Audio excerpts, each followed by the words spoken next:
દાહોદમાં ચૂંટણી ફરજ દરમિયાન પ્રિસાઇડિંગ ઓફિસરને ચક્કર આવતા આરોગ્ય વિભાગ દ્વારા અપાઈ પ્રાથમિક સારવાર. દાહોદમાં પ્રાથમિક આરોગ્ય કેન્દ્ર નઢેલાવ હેઠળ આવતા છરછોડા ગામ ખાતે સ્થાનિક ચૂંટણીની કામગીરી દરમિયાન એક તાત્કાલિક આરોગ્ય સંબંધિત ઘટના નોંધાઈ હતી. છરછોડા મુખ્ય પ્રાથમિક શાળામાં પ્રિસાઇડિંગ ઓફિસર તરીકે ફરજ બજાવતા ગરાસિયા જગજીવનભાઈ ભીખાભાઈને અચાનક ચક્કર આવવા, વધુ પરસેવો થવા તેમજ ગભરામણ જેવી તકલીફ અનુભવાઈ હતી. ઘટનાની જાણ થતાં સ્થળ પર હાજર ફિમેલ હેલ્થ વર્કર એફએચડબલ્યુ દ્વારા તાત્કાલિક પ્રાથમિક સારવાર આપી અને તેમને પ્રાથમિક આરોગ્ય કેન્દ્ર ખાતે ખસેડવાની સલાહ આપવામાં આવી હતી.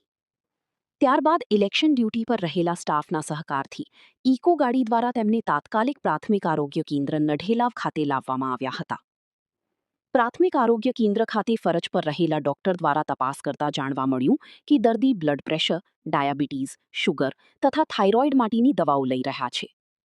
ડોક્ટર દ્વારા જરૂરી તબીબી સારવાર આપવામાં આવી તથા આરામ કરવાની સલાહ આપવામાં આવી હતી. હાલમાં દર્દીની સ્થિતિ સંપૂર્ણપણે સ્થિર અને સામાન્ય છે.